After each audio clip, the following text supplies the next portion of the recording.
د مینې اظهار لنډه او دردونکې کیسه. امید لرم چې تر پایه پورې را سره واورئ.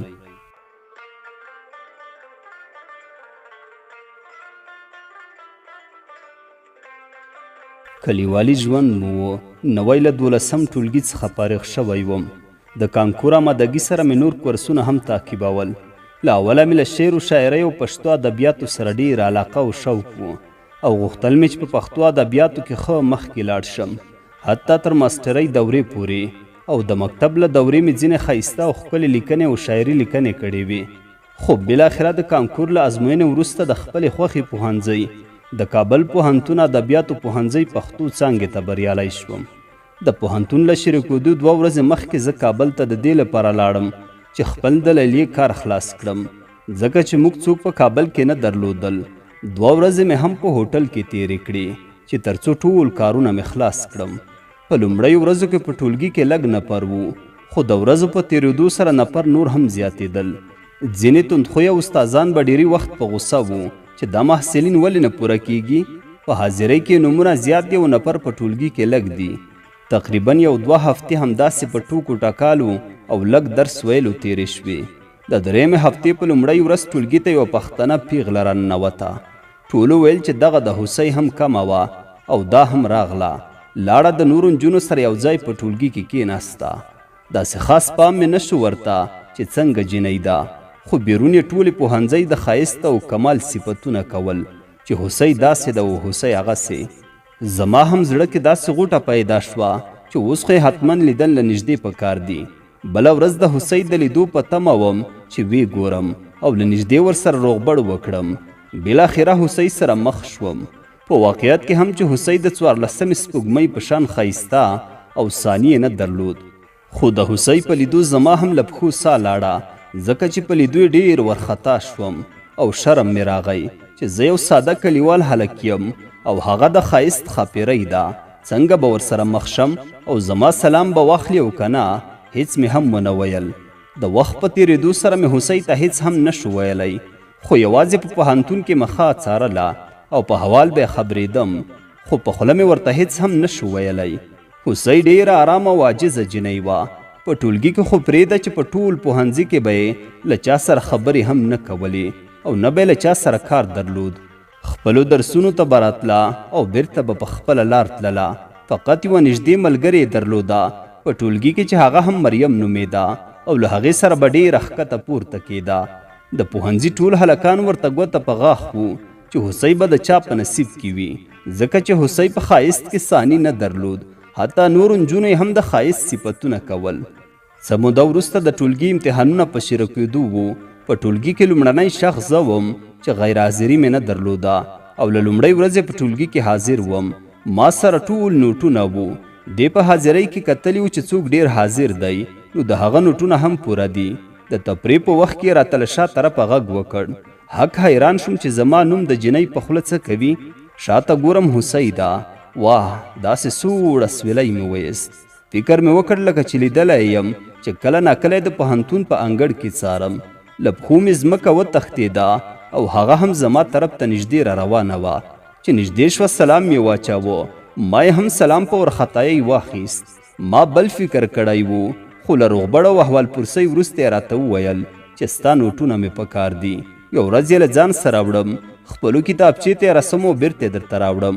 ما ورته بهانه وکړه چې زما نوټونه هم پوره نه دي، زه یې پوره کړم بیا به یې درکړم. زما د ادرس پوښتنه یې وکړه. ما ورته وویل چې همدلته په لیلیه کې اوسېږم، زه له بل ولایت څخه راغلی یم.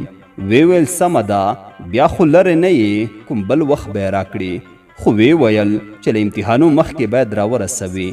ما ورته ویل سمه ده، خو زموږ د ملګرتیا او بلدتیا لامل زما نوټونه شول. یو بل سره ښه ملګري شوو. موږ به تل د پوهنتون په انګړ کې جوړه ګرځېدو، زه هوسۍ او مریم. خو هوسۍ چې له کومې ورځې ما لیدلې وه زړه مې پرې بایللی و. هیڅ جرأت مې نه شو کولی چې هوسۍ ته د خپلې مینې اظهار وکړم. هیڅ کومه بله لاره مې ذهن ته نه راتله. هره شپه به مې لیلیه کې په خپل اتاق کې په دې اړه فکر کاوه چې زه هوسۍ ته د خپلې مینې اظهار څنګه وکړم.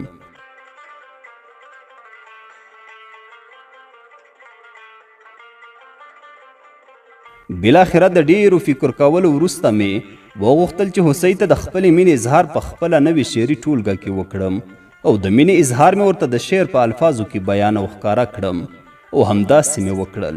له څه وخت وروسته یې زما له چا په نوې راوتلې شعري ټولګه یې په لاس کې وه. په شونډې تبسم ناست و. رانږدې شوه، په جذباتي انداز یې راته وویل څه ښه شاعري دې کړې ده. کتاب ته اشاره وکړه. دومره ښایسته شاعري دې کړې ده چې زه خو اوس له ځانه نشم لرې کولی. هغه لګیا وه زما د شاعرۍ صفتونه یې کول او ما له شرمه ورکتلی نه شوی، ځکه چې ټوله شاعري مې هغې ته کړې وه. یوازې مې نوم نه واخیستی، نور مې ټولې نښې ویلې وې. د هغې څېره، د هغې خویونه، د هغې د ویښتانو سترګو رنګ، د هغې ناز و نزاکت، د هغې خوی او خصلت، دا چې هغه را سره په یوه انګړ یوه خونه یعنې ټولګي کې دا و. هر څه مې په نظمونو کې راغلي وو. یوازې مننه مې ترې وکړه، نور مې هیڅ ونه ویل. هغه را سره په ټولګي کې وه. داسې مې احساسوله چې ټول صنف را باندې پوهیږي. له هغه وروسته مې داسې ګڼل لکه مینه مې چې ورته اظهار کړې وي. هڅه مې کوله چې ورسره مخامخ نشم، خو د ورځو په تېرېدو سره پوه شوم چې هغه په هیڅ نه ده پوه شوې. حیران شوم، ځان نه به مې پوښتنه کوله هغه رښتیا په هیڅ نه پوهیږي. د هرې ورځې په تېرېدو مې یقین زیاتېده چې حتی هغې شک هم نه دی کړی چې زه د مینې لیونی یم او د زړه له تله یې غواړم. زه به نور ورسره له ډېره شرمه نه مخ کېدم، ځکه چې وېرېدلم. ما فکر کاوه چې هوسۍ به نوره په هر څه پوهه شوې وي. هوسۍ په ټوله پوهنځۍ کې تر ټولو ښکلې وه. هغه به مریم سره تل یو ځای ګرځېده. کله به چې نورو هلکانو ورته کتل زما به سخته روخه کېده. غوښتل مې چې په ښکاره او مخامخ ورته ووایم چې مینه ورسره لرم، خو زه یو کلیوال هلک وم او د دې کار تمه راڅخه سخته وه. د شعر په ژبه مې ورته هر څه ویلي وو، مګر هغې ځان زما د شعرونو مخاطب ونه ګاڼه. کله به چې تفریح شوه هغه به ما سره ولاړه وه. غوښتل به یې چې زه ورسره خبرې وکړم، خو ما نه به الفاظ ورک شول. هغه به تل راته ټینګه وه چې مسافر یې، که کوم څه ته دې ضرورت وي ما ته ووایه. خیرنې جامې دې راوړه چې کور کې درته ومینځم. ما ته یې دې خبرې سخت خوند راکاوه. د نورو همصنفیانو به مې روخه کېده چې هوسۍ ولې ما سره درېږي، ولې ما سره خبرې کوي. هغې به نوټونه نه لیکل. د رخصتۍ په وخت کې به یې کتابچې ما ته راکړي. راته ویل به یې لیکلی نوټ دې دلته هم ولیکه. زړه مې ډېر غوښتل چې په کتابچه کې د خپل زړه خبرې ولیکم، مګر کله مې جرأت ونه شو کړی. یو ورځ یې له ما نه کتابچه یوړه چې نوټ ترې ولیکي. زړه کې مې وویل کاشکې راته ولیکي چې مینه در سره لرم. کتابچه چې سبا راوړه زر زر مې وکتله، څه مې پکې ونه موندل. آخر مې زړه تنګ شو، یوه لنډه کیسه مې ولیکله. په هغه داستان کې مې ټوله خپله کیسه ولیکله. یوازې د کرکټرونو نومونه پکې بدل وو، نور نو زه وم او هوسۍ وه. کیسه په ډیوه مجله کې چاپ شوه. همصنفي مې جاوید کیسه لوستې وه. راته وویل هسې تاسې په ساده کلیوالو مشهور یاست، ټول فسادونه په تاسو کې دي. هغه غوښتل چې نور څه هم ووایي. په دې وخت کې هوسۍ له هغې خوا راغله. جاوید سر وخوره او سترګک یې راته ووهو او لاړو. کتل مې د هوسۍ په لاس کې هم همغه مجله ده، تر څو چې هغه تر ما را رسېده په ما خولې راماتې وې. د هغې خوله هماغسې له خندا ډکه وه. راته ویې ویل هی د خدای بنده، ما فکر کوه چې یوازې د شعر لیکلو استعداد لري. دا دې څومره ښکلی داستان لیکلی دی، ته واقعا عالي یې. راته ویې ویل په کیسه کې مې په هلک زړه خوږیږي او د جنۍ سادګي جالبه ده، خو کاشکې هلک جنۍ ته ویلي وای. بیا یې اسویلی ویست نه، کیسه هم داسې طبیعي ښکاري، د تقدیر فیصله به همداسې وي. هغې غوښتل نور څه ووایي، خو استاد ټولګي ته ننوت او موږ هم ورپسې ورغلو. دا ځل مې نو فکر وکړ چې خبره ورته واضحه ده، اوس نو په هر څه پوهه شوې ده. خو وروستیو جملې خواشینی کړم، دا چې کیسه همداسې طبیعي ښکاري یا د تقدیر فیصله به همداسې وي. منتظر پاتې شوم چې څه غبرګون ښایي. کتل مې چې همغه پخوانی حالت یې دی. هغې ته زما کیسه هسې کیسه ښکاره شوه.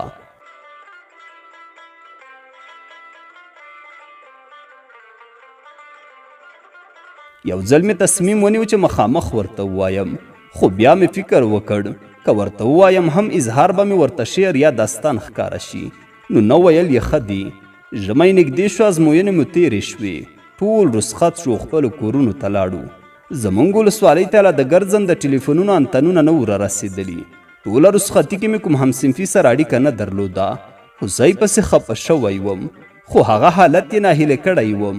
3 میاشتې مې په همدې فکر وکړ څه وکړم چې هغه مې احساسات جدي ونیسي او درک مې کړي. رخصتي چې تېره شوه لیلیې ته راغلو. د تحصیلي کال لومړۍ ورځ وه. ټولګي ته ناوخته ورسېدم. ټولګیوال مو قاري همایون لګیا و د قرآن کریم آیاتونه تلاوت کول. زه هم لاړم. په نوي ټولګي کې مې په آخري جای کې یوه چوکۍ ځان ته غوره کړه. کله چې لاسونه پورته شول استاد وویل د هغې مرګ واقعا زموږ زړونه مات کړل. هغه هوښیاره مؤدبه او لایقه جنۍ وه. پام مې شو چې همصنفیانې مو ژاړي. خو د مریم اواز په ټولو کې لوړ دی. د استاد دې جملې دنیا را باندې وګرځوله. خدای دې هوسۍ ته د هغې د صورت او سیرت په څیر جنت ور په برخه کړي. آمین یا رب العالمین. باور مې نه کېده د مریم په څنګ چوکۍ کې تازه ګلان ایښي وو. هوسۍ مړه ده. د دې خبر په اورېدو مې نږدې زړه درېدلی و. هوسۍ مړه شوې وه. تر رخصتۍ یوه میاشت وروسته یې ساه ورکړې وه. وروسته معلومه شوه چې هغې د سرطان وژونکې ناروغي درلوده. چې ژوندی و نه پوهېدم چې د ژوند او د هستۍ ټول رنګونه مې د هغې په وجود کې راټول وو. نور نو ټولګی بدرنګه وو. پوهنتون زړه نیونکی او ژوند ډېر پیکه شو. ورو ورو مې احساس کړه چې زده کړو ته دوام نشم ورکولی. هر څه مې پرېښودل او کلي ته لاړم. کتل مې چې هلته هم ګزاره سخته ده. پوهنتون کې خو یې لا خاطرې شته دي. بل ځای هیڅ ګزاره نه کېده. بیرته راغلم. یوه ورځ مو چې د ورځې وروستی درسي ساعت ختم شو مریم راته د ډیوې مجلې یوه ګڼه راکړه. راته ویې ویل په دې کې یو څه دي هغه ولوله. غوښتل مې مجله پرانیزم. مریم راته وویل دلته نه په خپل اطاق کې په ارامه وګوره. ورته مې ویل سمه ده. هغه مې د کتابچو منځ کې کېښوده او لیلیې ته لاړم. د پنجشنبې ورځ وه. د اطاق ملګري به مې د جمعې په شپه همیشه د خپلوانو کورونو ته ورتلل. خو زما په کابل کې څوک نه وو. په دې شپه په خونه کې یوازې وم. د خوب وخت کې مې د مریم راکړل شوې مجله را یاده شوه. د مجلې عنوانونه مې کتل چې د یوې لنډې کیسې سرلیک مې وموند. د مینې اظهار. د کیسې لیکواله هوسۍ اوښکه وه. له دې چې د لیکوالې نوم راته خاص و د کیسې په لوستلو مې شروع وکړه. کتل مې چې کیسه ټوله زموږ وه. یوازې د کرکټرونو نومونه بدل دي. همغسې جنۍ او هلک همصنفیان دي. هلک شاعر او لیکوال دی. د هغه ټوله شاعري د جنۍ لپاره ده او کیسو کې هم هغه ده. خو جنۍ ځان نه پرې پوهه کوي. د دې لپاره چې ډاکټرانو ورته ویلي د سرطان وژونکې ناروغي لري او 1 کال عمر کول دې سخت دي. جنۍ پوهنتون ته یوازې او یوازې د هلک لیدو لپاره ځي. په جنۍ باندې د هغې یوې همصنفۍ نه بغیر بل څوک خبر نه دي. یو ځای کې لیکلي وو چې یوه ورځ مې کتابچه ترې د نوټ لیکلو په بهانه واخیسته. زړه مې ډېر تنګ شوی و. غوښتل مې چې هر څه ورته د هغه په کتابچه کې ولیکم. د خپلې مینې کیسه، د خپلې بېوسۍ او ناروغۍ راز. همداسې مې وکړل. د شپې تر نیمایي ویښه وم. هر څه مې ورته ولیکل. خو سهار پښیمانه شوم. که مې هغه ته خپله مینه اظهار کړم او د خپل لنډ عمر ورته ووایم هغه به یې ونشي زغملی. له کتابچې نه مې بیرته هغه پاڼې وشکولې. کیسه مې تر دې ځایه ولوسته شک مې یقین ته نږدې شو. خو په ټولګي کې د هوسۍ تخلص اوښکه نه وه. هغې د خپل پلار نوم صابر د تخلص په توګه کاراوه. بل دا چې کیسه داسې لیکل شوې وه لکه یو پوخ لیکوال چې لیکلي وي. آیا هوسۍ داسې لیکواله هم وه؟ ما به مې خپل پخواني نوټونه ځان سره ساتل. په منډه او زنګېدلو قدمونو مې المارۍ ته ورمنډه کړل او المارۍ مې خلاصه کړه. خپلې پروسږنې کتابچې مې وکتلې. هغه کتابچه مې ومونده. په کیسه کې لیکل شوې نښه مې ومونده. د کتابچه 5 پاڼې شکول شوې وې. د کیسې لیکواله همغه هوسۍ وه. زړه مې یو ځل راډک شو. د کیسې آخره جمله مې ولوستله. مرګ سخت نه دی، ټول مري، خو دا چې مې له هغه نه بېلوي کرکه ترې لرم. ټوله شپه مې ورته وژړل. هغه په هر څه پوهېدله. زما په سترګو کې خپله مینه لیدله. زما د زړه درزا یې اورېده خو هیڅ یې نه ویل. هغه رښتیا صابره وه. خپل جګر یې په غاښ کړی و، هیڅ یې نه ویل. هغه رښتیا اوښکه وه، د درد او غم نه جوړه شوې. د عمر په باڼه ولاړه و، اسانه د مرګ په مخ وبهېده. د هغې مینې او وفا ته حیران شوم. سره له دې چې پوهېده لږ وخت به ژوندی وي، خو ما ته به یې تل په شونډو تبسم ناست و. رښتینې مینه همدې ته وایي. له ځانه یې ما ته او زما راتلونکي ته ډېر فکر کړی و. هغې رښتیا ویلي و. که زه همغه مهال په خپلو احساساتو پوه کړی وم، که زموږ په منځ کې عاشقانه اړیکې واضح وای مرګ یې زه هم وژلم. که څه لیکلي کیسې هغه زما په زړه کې تلپاتې کړه، خو بیا مې هم په ژوند کې هغې سره یوازې فاصلې تجربه کړې او مرګ یې هم یو ډول فاصله وه. نو ومې زغمه. د شنبې په ورځ چې مریم سره مخامخ شوم د دواړو سترګو له اوښکو ډکې شوې، خو هیڅ مو ونه ویل. یوه اونۍ وروسته مې مریم نه د هغې د قبر ادرس واخیست. ورغلم، هغه د خپلو ناهیلیو سره یو ځای آرامه ویده وه. ورته ومې ویل مینه در سره لرم، د خپلې بېوسۍ د انتها په اندازه، ستا د مظلومیت او نامرادۍ تر ژورو په اندازه. خو هغې د پخوا په څیر ځان پوه نه کړ، هیڅ یې هم ونه ویل. انا لله و انا الیه راجعون.